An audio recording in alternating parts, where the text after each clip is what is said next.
To serial talk with Ashi. உங்களுக்கு பிடிச்சிருந்தா like பண்ணுங்கள், சப்ஸ்கிரைப் பண்ணுங்கள்.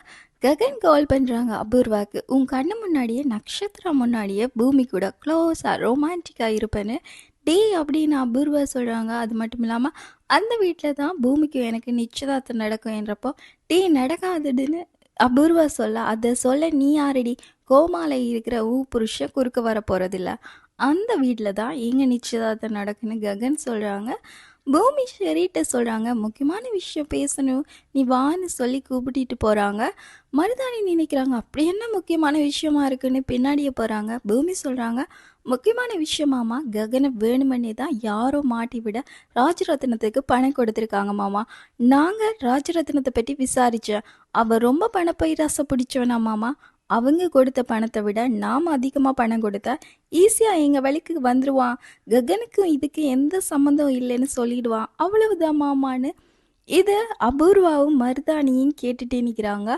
அபூர்வா ராஜரத்னத்துக்கு கால் பண்ணுறாங்க, உங்ககிட்ட நான் இவ்வளோ பணம் கொடுத்துருக்கேன், உங்ககிட்ட பூமியும் அவங்க ஆளுங்க யாரும் வந்து அதிகமாக பணம் கொடுக்குறான்னு சொல்லுவாங்க, அதுக்கு மட்டும் நீ ஒத்துக்கக்கூடாது.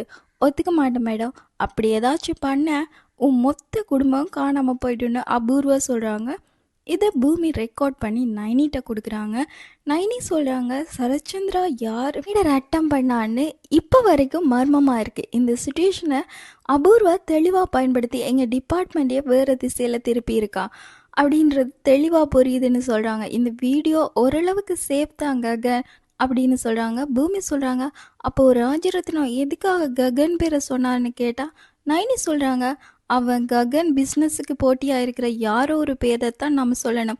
அபூர்வா தான் சேஃபாக இருக்கிறதுக்காக இந்த மாதிரி என்ன வேணாலும் பண்ணுவான்னு சொல்கிறப்போ கிருஷ்ணபிரசாத் சொல்கிறாங்க, கரெக்ட் மேடம், அவள் தான் நினைச்சதை அடையிறதுக்கு எந்த எல்லைக்கும் போவாள். அதுக்கு முதல்ல நீங்கள் இந்த கதை எங்கே ஆரம்பிச்சதுன்னு சொல்லி தெரிஞ்சுக்கணும்னு சொல்ல ஆரம்பிக்கிறாங்க. சோபாச்சந்திரா கொன்றதுக்கு காரணம் அபூர்வா தான். அதை கிருஷ்ணபிரசாத் அன்னைக்கு கெஸ்ட் ஹவுஸில் இருக்கிற சரத்சந்திராட்ட போய் சொல்கிறாங்க. அவர் நம்பலை, நாகராஜை கூட்டிகிட்டு போய் சொல்கிறாங்க. அப்போவும் சரத்சந்திரா சொல்கிறாங்க, கேபி உனக்கு 2 கோடி ரெடி தந்ததுனால இப்படியெல்லாம் சொல்கிறியான்னு கேட்குறாங்க. கோபத்தில் கிருஷ்ணபிரசாத் கிளாஸை உடைச்சு கொன்னுடுவேன்னு வராங்க. அப்புறமா உங்களை கொன்ற பாவம் எனக்கு எதுக்கு அப்படின்னு சொல்லிட்டு கிளாஸை போட்டுட்டு கிளம்பிடுறாங்க. கேட்டதுமே நைனி சொல்கிறாங்க, அபூர்வாவை கண்மூடித்தனமாக அவங்க இவ்வளோ தூரம் நம்புகிறாங்களா? ஆமாம் மேடம், நைனி சொல்கிறாங்க. அப்போது இதுக்கு ரிலேட்டடாக வேறு ஏதோ நடந்திருக்கு, அபூர்வா தான் சோபாச்சந்திராவை கொண்டுட்டான சந்தேகத்தை நீங்கள் அவர் மனசில் விதைச்சிருக்கீங்க, அதுக்கப்புறமா வேறு ஏதோ நடந்திருக்கு, அப்படி நடந்ததுக்கும் இந்த மேர்டர் அட்டம்ப்டுக்கும் ஏதோ ஒரு லிங்க் இருக்குது, இதெல்லாம் கேட்டதுக்கப்புறமா அபூர்வா மேலே தான் சந்தேகமாக இருக்குன்னு நைனி சொல்கிறாங்க. ககன் வராங்க. அபூர்வா சொல்கிறாங்க, டே அங்கேயே நில்லுடா, எங்கடா வர? ககன் கேட்குறாங்க, is this an airport, is this a railway station? மருதாணி சொல்கிறாங்க, என்ன தம்பி இது ஏர்போர்ட்டா ரயில்வே ஸ்டேஷனான்னு கேட்டுட்ருக்க, போலீஸ் ஸ்டேஷன் போட்டு வந்த பிறகு மூளை குழம்பிடுச்சா என்ன? அப்புறம் எதுக்கு அபூர்வா எங்கிட்ட கேட்டுட்ருக்கா? நான் வீட்டுக்கு தான் வரேன்னு தெரியும், மூளை குழம்பி போய் பைத்தியம் பிடிச்சிருக்கா அபூர்வாக்குன்னு சொல்லி ககன் கேட்குறாங்க. இங்கே பாருன்னு என்கேஜ்மெண்ட் ரிங்கை ககன் காட்டுறாங்க. உன் கண்ணு முன்னாடியே இப்போ ட்ரையல் நடக்க போகுதுன்னு சொல்லிட்டு பூமி பூமி டார்லிங் அப்படின்னு கூப்பிடுறாங்க. பூமி வராங்க. இது நம்ம என்கேஜ்மெண்ட் ரிங், இப்போ நாம் அபூர்வா சித்தி முன்னாடி ஒரு ட்ரையல் பார்ப்போமான்னு சொல்லி மாறி மாறி ரிங்கை மாற்றிக்கிறாங்க. அபூர்வா கத்துறாங்க. ஆன்னு கத்திட்டு எழும்புறப்போ அபூர்வாவோட கனவு கலைஞ்சிடுச்சு.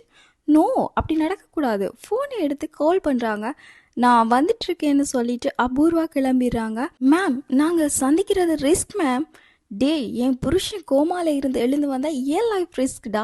2 வாட்டி மேர்டர் அட்டம் பண்ணியிருக்கீங்க, உங்களால் கொல்ல முடிஞ்சுதாடா? நீ எல்லாம் இன்னும் ப்ரொஃபஷனல் கில்லர்டா, ஏதாவது கன்னை எடுத்து சுட்டு தொலைலாம் இல்லை? இல்லை மேடம், ஹாஸ்பிட்டலில் சேஃப் இல்லை, வீட்டு ஆட்கையில் யாராச்சும் பார்த்துருவாங்களோன்னு நினைச்சோம் மேடம்.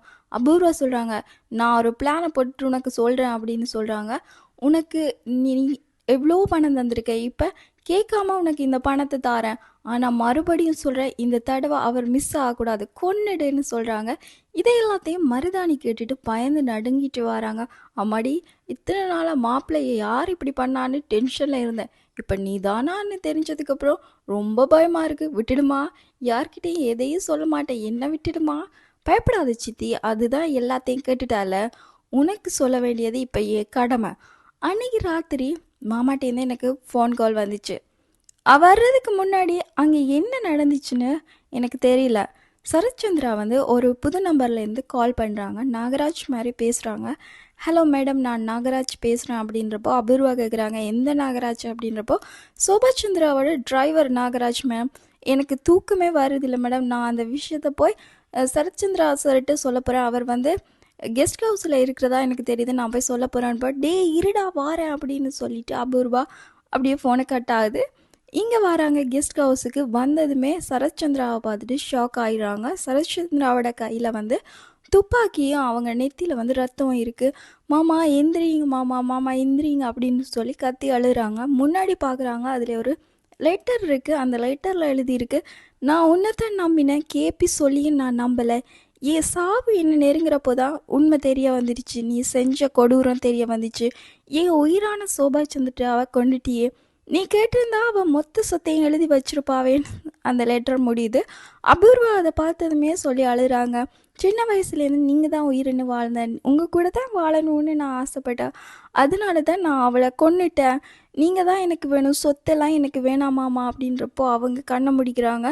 உன் வாயாலேருந்து இதை தெரிஞ்சுக்கிறதுக்காக தான் நான் நாடகம் போட்டேன் அப்படின்னு சொல்லிட்டு உன்னை விட மாட்டேன் அப்படின்னு சொல்லிட்டு அந்த கிளாஸை எடுத்துகிட்டு அபூர்வாவுக்கு குத்து வராங்க. அபூர்வா அதை தள்ளி விடுறாங்க. அவரை தள்ளி விடுறப்போ அவர் கிளாஸோட போய் கீழே விழுந்து அவருக்கு அது குத்திடுச்சு. இந்த எபிசோட் இப்படியே முடியுது. உங்களுக்கு பிடிச்சிருந்தா லைக் பண்ணுங்கள், சப்ஸ்கிரைப் பண்ணுங்கள். தேங்க்யூ ஃபார் வாட்சிங்.